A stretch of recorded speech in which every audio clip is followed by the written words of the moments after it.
Buenos días a todos y bienvenidos una vez más a una nueva emisión de Fundamentos Antropológicos y Sociológicos. El día de hoy es el final de nuestra primera temporada, por lo que tendremos un resumen rapidísimo de los diferentes temas abordados en esta primera temporada y los relacionaremos con el tema actual del país. ¿Qué está pasando en Colombia? Como hemos mencionado varias veces en este programa, la pandemia del COVID llegó y ha cambiado por completo muchos aspectos de nuestra forma de vivir. Y como lo dijimos en el capítulo anterior, más que un cambio, ha traído una mutación en nuestra sociedad. Ahora ha empezado una crisis social. Sin embargo, esta se desató a finales del 2019, cuando el 28 de noviembre de este mismo año se realizaron masivas movilizaciones en todo el país a causa de múltiples muertes y asesinatos de líderes sociales. Esto fue frenado por la pandemia, que llegó a complicarlo todo y agudizarse, pues se desató un grito multitudinario en las calles que ya lleva más de un mes y se ha escuchado en diferentes ciudades del país. Este grito multitudinario ha sido un gran paro nacional, un paro que no es la causa de la pobreza, desigualdad económica y social, sino la consecuencia de todo lo que se ha vivido en el país en los últimos años y que se ha empeorado con velocidad exponencial como consecuencia de la pandemia del COVID-19. Y pues bueno, si ya hemos hablado que entender a un ser humano es complejo, ahora imagínense entender a miles de seres humanos, a grupos de seres humanos y más que todo a una sociedad como la colombiana. Sin duda, no es nada fácil. Por eso hoy les quiero contar de un tipo de pensamiento crítico al que los sociólogos, esos seres que debemos admirar tanto por su trabajo, llaman imaginación sociológica para entender el comportamiento social.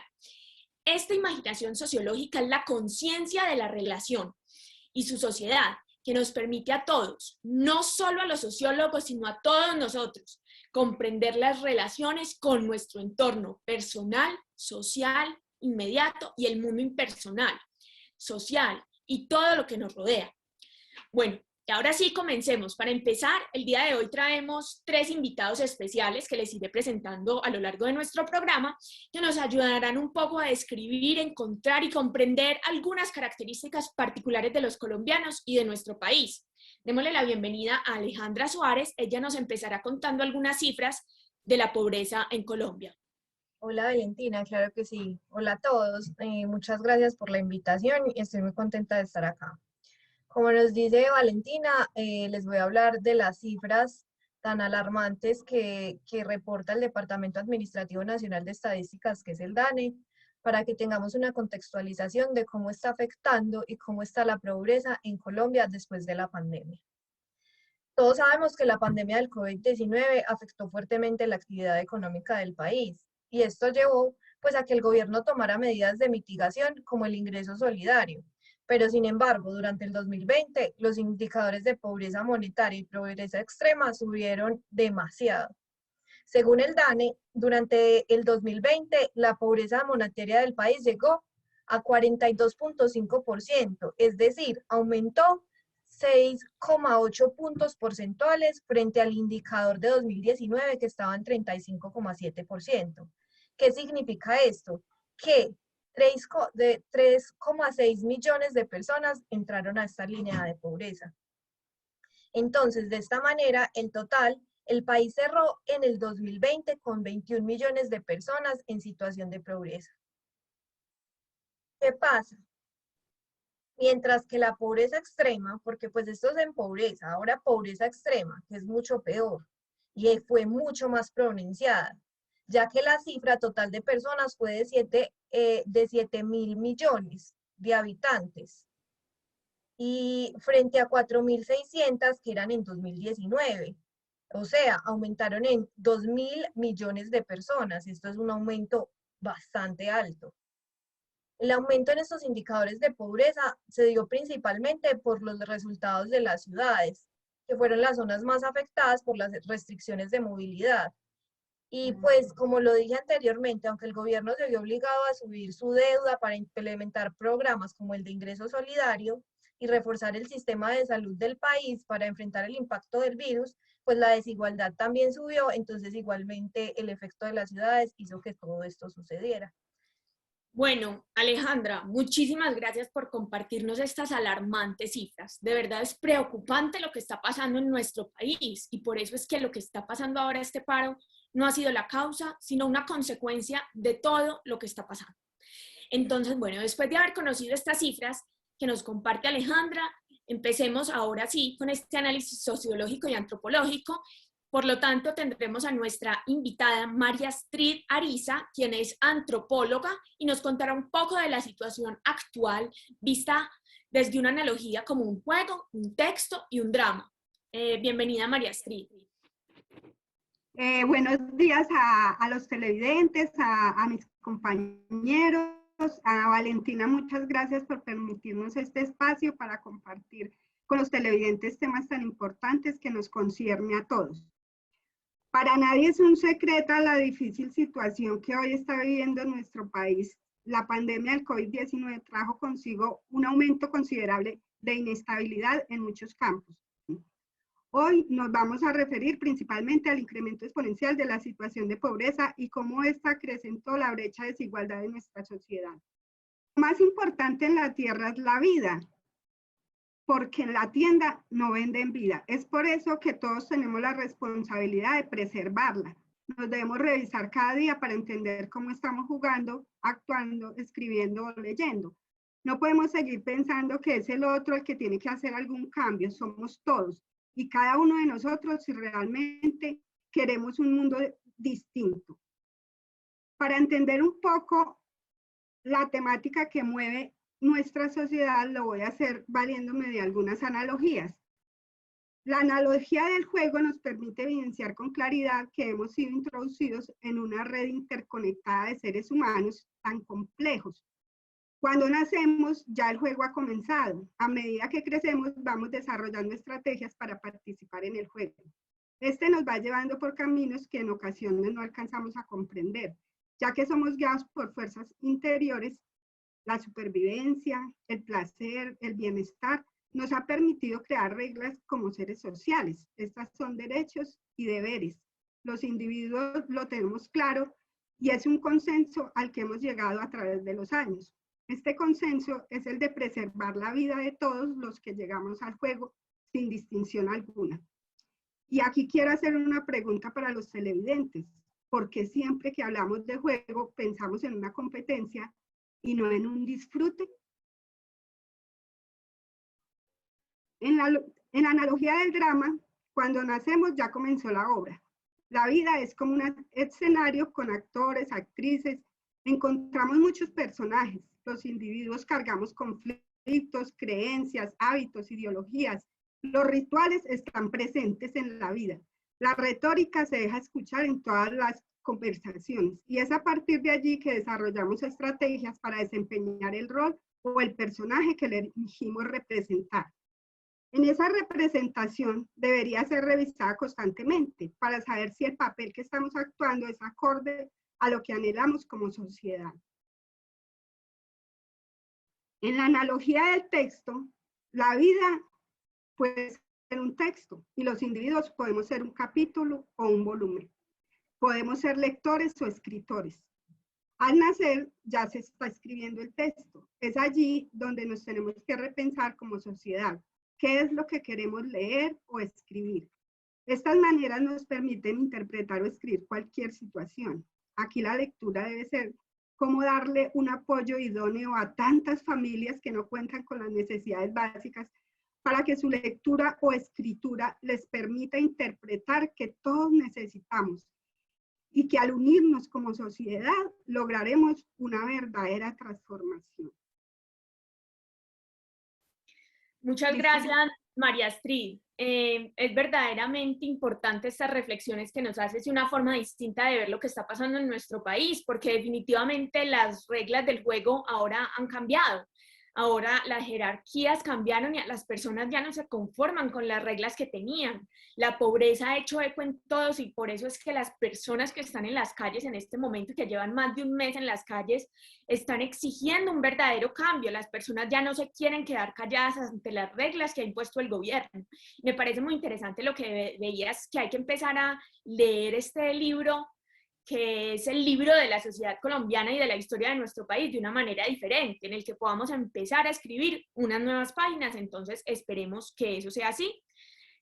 Muchas gracias, Astrid, por compartir. Y ahora, bueno, ya sabemos que la antropología es una ciencia sin fin, porque el ser humano es único y en el mundo existen tantas realidades y percepciones como seres en el planeta. Por eso es que en Colombia, y por eso es que estudiar la cultura es muy complicado.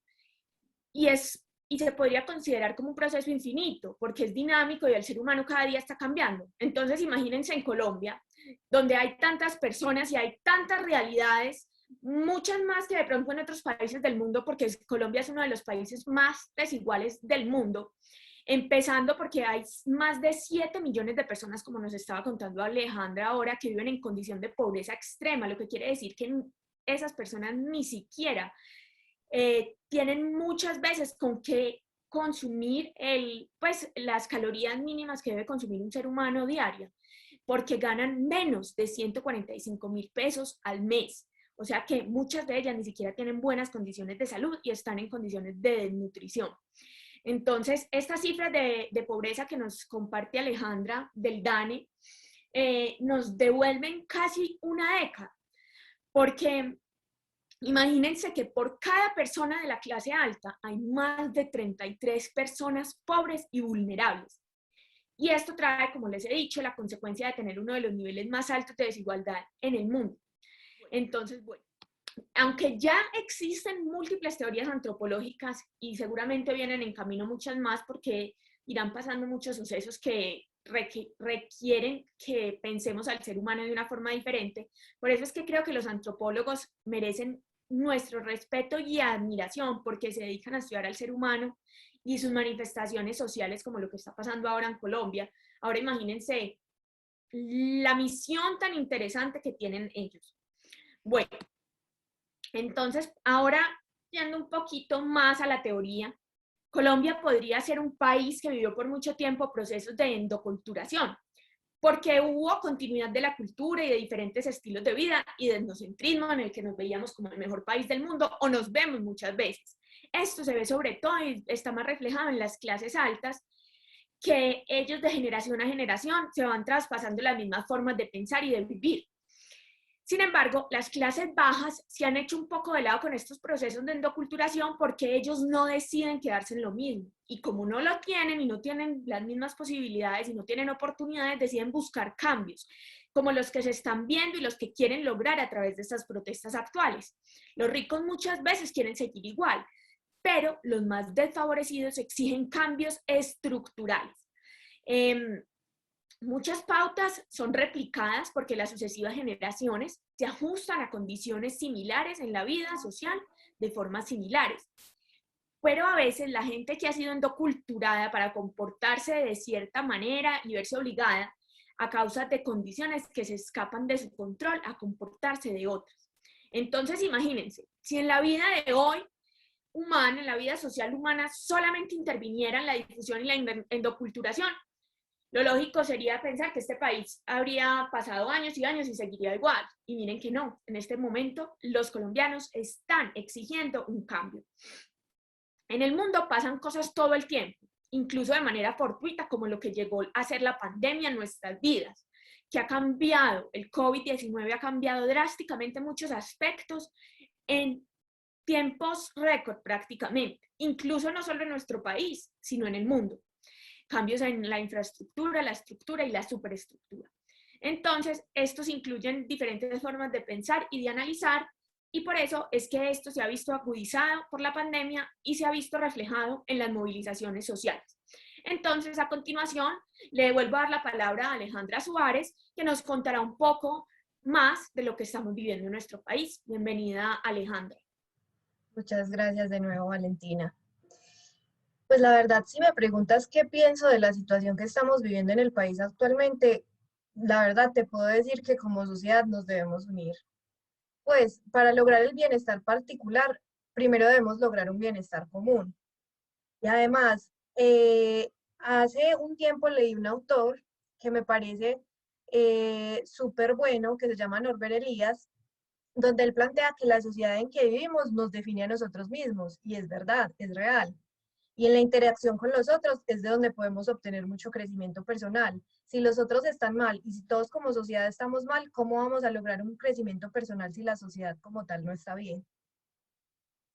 La verdad, ciertamente pienso que para generar una transformación a lo que estamos viviendo en este momento, es necesario que generemos ideas, que las argumentemos y debatamos en grupos. Pues de situaciones tan alarmantes como estas pueden salir las mejores ideas. Siempre que se han generado épocas de guerra, se han sacado buenas cosas, buenas y malas. ¿Por qué no sacar lo mejor? Creo que todas las personas tenemos un papel fundamental en la sociedad y de ahí radica darle la importancia a la individualidad de las personas, pues las decisiones personales pueden ejercer gran influencia en el desarrollo de fenómenos históricos, como en este caso de la pandemia y los paros que están sucediendo acá en Colombia, en todas las ciudades. Además, considero que la influencia individual de una persona también es fuerte gracias a que su decisión puede influenciar en las decisiones de otros individuos. Y esto genera una cadena de acciones que hace que la idea sea fuerte. Como lo dice este autor que les acabé de decir, Norbert Elias, que me gusta tanto, creo que debemos crear un amplio tejido humano. ¿Esto qué quiere decir? Que una idea sea tan fuerte que sin importar que sea una persona poderosa, como en este caso nuestro gobierno, él la intente destruir, no puede, porque el tejido humano de nuestra sociedad ya va a ser tan grande y nuestras ideas van a estar tan consolidadas que ya no es una idea de uno que puede destruir, sino que es una idea de muchos. Gracias, Alejandra. Pero entonces, ¿qué pasa con la guerra en Colombia? ¿Por qué se ha visto tanta violencia en estas manifestaciones y durante tantos años en nuestro país? Lamentablemente, como lo dices, la guerra no es algo nuevo en Colombia. Sin embargo, siento que aún me escandaliza.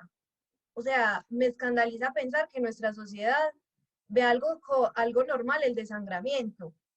Entonces eso me hace preguntar muchas veces, ¿cuánto tiempo hemos tenido que vivir en la violencia para que ésta se convierta en algo común? ¿O qué hace que ya no prime la vida humana? Y esto lo digo porque a lo largo de la historia la violencia simplemente se ha aceptado. Las personas simplemente la aceptan o se resignan a decir que les tocó vivir eso. Y para mí no es algo normal. Sin embargo, con lo que me dices y lo que está pasando actualmente y todas las marchas, puedo decir que la sociedad ya se cansó, que los jóvenes, porque se ven muchos jóvenes en las protestas, están cansados de lo que está pasando. Entonces me hace pensar que queremos un cambio, que de verdad lo queremos. Ya no nos queremos conformar más con la injusticia ni con la muerte de inocentes. No queremos hacer parte de una sociedad que ignora la situación de pobreza. Miren las cifras tan alarmantes que nos da el DANE. Y además el hambre extrema, que era algo que tú nos comentabas, valen, o sea, una persona con 140.000 pesos, o a veces ni siquiera alcanza a tener esos 140.000 pesos, o sea, no, hay gente que no está comiendo. Y claro, pues tiene todo el sentido que estén inconformes. Entonces, creo que para progresar no solo se puede favorecer a unos pocos, y eso es lo que estamos cambiando. Por eso es la inconformidad que tiene el país. Ya no queremos esa riqueza para unos pocos, queremos que toda la sociedad esté bien, porque pienso que todos hacemos parte fundamental de un engranaje perfecto. Todos estamos en ese engranaje perfecto. Este caos que estamos viviendo, donde la mayoría de los medios de comunicación, que eso es otra cosa a lo que me quiero referir, los medios de comunicación oficiales falsifican los hechos y tratan de confundir aún más a las personas que no tienen acceso a otro tipo de información y hacen que se instaure algo que un autor decía que leí que es la mentira oficializada. ¿Y qué es esta mentira oficializada? ¿Qué hace que pase ahí? Que sea de una penumbra psicosocial donde se mezclan lo real y lo ficticio. Ya las personas cuando ven estas noticias no saben qué es verdad o qué es algo que maquillaron. Y la verdad pienso que esta herramienta ni mejora ni ayuda con el conflicto que tenemos actualmente, sino que hace que nos desilusionemos más y que deje al desnudo, por decirlo así, las maniobras que el gobierno tiene que utilizar para mantenernos alejados de la verdad. Algo demasiado triste. ¿Y esto para qué? Para que sigamos siendo títeres en la mejor obra de teatro de corrupción. Porque la verdad, como se ha podido ver por décadas en Colombia, y tristemente, la acumulación de riquezas y la corrupción han sido y siguen siendo lastimosamente la prioridad de nuestros gobernantes. Y esto es lo que de verdad nosotros los colombianos queremos cambiar. Creo que estamos cansados de un orden social en el que abunda más la coerción que la convicción, que es lo que está pasando en Colombia. Mira, donde las Fuerzas Armadas tienen que atentar contra civiles, donde la inconformidad se vuelve traición y donde la única solución es la violencia. La verdad es que han tenido que incurrir al sacrificio de vidas jóvenes. O sea, mira todos los muertos que se han visto en los paros. Y qué triste que ese sea el impuesto más horrible de la guerra, que perdamos vidas jóvenes, personas que pueden hacer crecer el país. Para finalizar este tema de la guerra, quisiera hablarles de un relato que me gustó mucho, que se llama Perdón, de Hugo Tamayo Gómez. Este relato, ¿por qué me gusta mucho? Porque creo que el perdón es quizás la mejor forma o el camino para cesar con tanta violencia. Y aparte, este relato me hacía recordar mucho la frase de Mahatma Gandhi, que decía ojo por ojo y todo el mundo acabará ciego. Y creo que es así. La violencia solo genera más violencia, lo cual no nos va a llevar a ningún lado, solo a seguir viviendo en un río interminable de sangre. La verdad, siento que es hora de ser consciente que todo lo que pasa a nuestro alrededor, de todo lo que está pasando alrededor, de ser empáticos con aquellos a los que siempre les ha tocado sufrir las consecuencias de la guerra en carne propia, de pensar en todo y no solo en el bienestar propio. Es hora de generar cambios, pero no a partir de la violencia, sino a partir del perdón y de generar ideas que busquen un bien común, como les decía al principio, donde no se trata de olvidar el pasado, no podemos olvidar todo lo que hemos vivido en Colombia, sino de tenerlo muy presente para no cometer los mismos errores, de unirnos como país y brindarle un mejor futuro a nuestras nuevas generaciones, que son nuestro futuro. Nosotros no queremos que los niños sigan creciendo en un país violento. De verdad, Alejandra, me dejas sin palabras con estas reflexiones que haces, porque aunque la guerra ha estado tan presente en nuestro país y la violencia ha sido parte fundamental, lamentablemente, en nuestras vidas, yo creo que en este momento la violencia, y como dije, el paro no es la causa de todo, sino que es la consecuencia. El paro es la consecuencia de todo lo que hemos vivido. Pero definitivamente la violencia no es la forma y nunca será la forma para llegar a nada. Y pues bueno, ahora hemos pasado mucho tiempo ya en nuestro programa, en este final de temporada, hablando desde lo teórico, pero entonces la cultura también puede ser vista y se puede estudiar desde el punto de vista nativo o desde el observador. Por eso es que también cuando se hacen investigaciones antropológicas y sociológicas se buscan y se hacen desde una perspectiva émic, que significa adquirir los conocimientos desde el punto de vista de los nativos, y ETIC, que es lo que hemos hecho nosotros, es generar teorías y analizar desde un punto de vista desde afuera y más científico. Pero lo que hace un estudio más completo es verlo desde los dos, combinar ambos. Entonces, bueno, ya hemos visto esto un poco desde una perspectiva más teórica. Será bueno y necesario que ahora lo veamos desde adentro.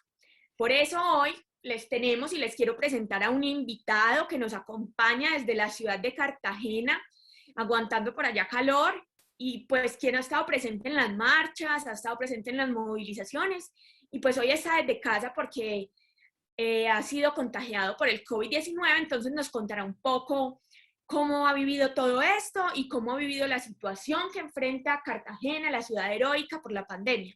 Entonces le doy la bienvenida a Nicolás Narváez y muchas gracias a Nicolás por estar acá y por acompañarnos en este día. Muchísimas gracias a ti, Valentina, por esa perfecta introducción. Bueno, también teniendo en cuenta esta cantidad de problemas que estamos teniendo, tanto a nivel nacional como a nivel mundial, sabemos que tenemos una enfermedad, sabemos que tenemos estos problemas aquí precisamente en nuestro país, que llevan cada día más a más violencia. Normalmente nosotros deberíamos tener ese sentimiento de compañerismo y ese sentimiento de unión como país, ya que estamos siendo foco de atención a- para todo mundo.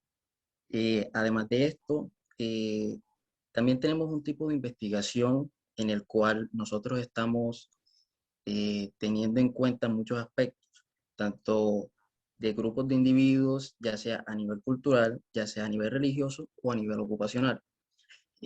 Precisamente nos estamos enfocando todavía más a nivel ocupacional con los doctores que están viviendo, técnicamente hablando, en los hospitales, que prestan su atención 24 horas todos los días sin descanso alguno. Tenemos también el entorno natural con las personas que viven a las afueras de la ciudad y personas que viven en la ciudad precisamente. Eh, Precisamente en la ciudad de Cartagena tenemos muchas interrogativas porque tenemos un descontrol y un completo desorden tanto en las calles como en los hospitales con referente a la atención y control del virus.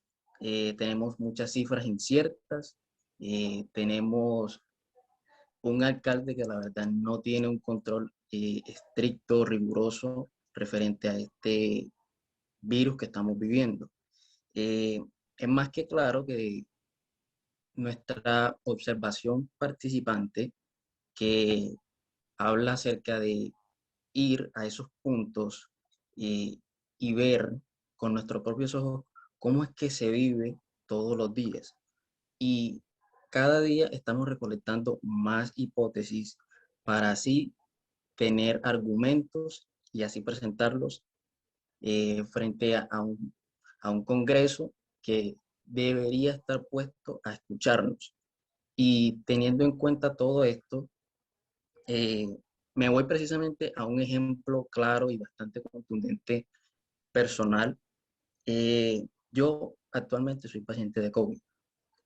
Actualmente estoy viviendo lo que vive un médico y lo que vive una persona en una cama de hospital, teniendo en cuenta la irresponsabilidad de muchas personas, ya que eh, voy hablando de mi contagio, porque la verdad los contagios se vienen dando así. Una persona que se quita el tapaboca en un lado, en un sitio bastante recurrido, el virus queda en ese mismo punto y se riega por todos los ductos de ventilación del mismo eh, establecimiento. Entonces, llevamos a un contagio masivo en donde las personas muchas veces no saben si lo tienen porque pueden ser asintomáticos o claramente muchas personas saben que tienen el virus y aún así van y se lo piden a otras personas. A eso me refiero con la irresponsabilidad de cada ciudadano de esta ciudad. Por último, también podríamos estar hablando más cerca de la irresponsabilidad de la alcaldía aquí mismo en Cartagena, porque deberíamos tener unos controles más rigurosos referente a cada ciudadano, cada barrio, y aquí en esta ciudad, la verdad, aunque parezca mentira, eh, cada día están haciendo un barrio más, cada día nos estamos expandiendo mucho más. ¿Qué provoca eso? Puede provocar tanto otro foco de contagio o más bien otros puntos donde podamos entrar a protestar, ya que nos hemos tomado literalmente toda la ciudad para poder eh, llegar a puntos en donde el gobierno debería estar escuchándonos. Y por último, eh, a eso nos dedicamos precisamente con la observación participante, ir a los puntos claves centrales de la ciudad y de esa manera estar enfocados en otros puntos. Muchísimas gracias, ya, por su atención aquí a la audiencia. Nicolás, muchas gracias. Esperamos te recuperes pronto y pues por todo lo que dices y como como lo has dicho, la ciudad de Cartagena es una de las ciudades de Colombia con más desigualdad porque está la ciudad la ciudad antigua, la ciudad vieja, y por fuera está lleno de pequeños barrios, como has dicho, que se han ido creando, y hay mucha pobreza. Entonces es algo también que debemos ponerle el foco en esta ciudad, y esperamos pues también tú tengas una pronta recuperación del COVID-19. Y bueno, vamos llegando entonces ahora sí al final de nuestro programa, al final de la primera temporada. Y como les comenté al principio, de la imaginación sociológica hay un elemento clave en esta, y es la capacidad para observar nuestra propia sociedad con los ojos desde afuera, como si fuéramos un extranjero, no solo de nuestra perspectiva como colombianos, sino ni de nuestras experiencias personales y con nuestros sesgos culturales, sino desde afuera. Por eso hoy quiero dejarles esta invitación a que seamos capaces de dejar nuestros sesgos a un lado, nuestros prejuicios y sobre todo nuestros privilegios, para ser capaces de ver más allá de nuestras narices qué es lo que está pasando y por qué está pasando. Entender qué es lo que ha tenido a miles de personas que ya llevan más de un mes en las calles en un grito, unidas, sin parar durante tantos días, en un grito de hambre y de necesidad de cambio, ¿cierto? Entonces, la imaginación sociológica nos permite ir más allá de nuestras experiencias para lograr comprender asuntos públicos como las grandes movilizaciones que vivimos hoy en el país de una forma más amplia. Te invito a ver más allá de nuestros ojos, porque lo que pasa en nuestro país tendrá consecuencias a largo plazo y a futuro, y requiere unas nuevas políticas sociales. Ya está claro que el pueblo colombiano está cansado de la desigualdad, el pueblo colombiano tiene hambre, está cansado del desempleo, los jóvenes no tienen empleo, no hay suficientes empleos para todos, el pueblo está cansado de sufrir y de aguantar hambre y de la fuerza desmedida del Estado, de la violencia. Por eso entonces, como nos decía Alejandra, la violencia no es la forma ni será, pero sí necesitamos cambios reales y estructurales por parte del gobierno y de todos juntos. Por eso los invitamos a respetarnos y a unirnos todos para ver más allá de nuestras narices. Bueno, y muchas gracias entonces a todos los invitados, gracias a María Astrid, gracias a Alejandra y gracias a Nicolás. Y muchas gracias a todos nuestros televidentes que nos acompañan hoy. Y esperamos vernos muy pronto en las próximas temporadas. Estén pendientes de nuestras redes sociales, que por ahí les estaremos contando. Muchas gracias a todos y chao, chao.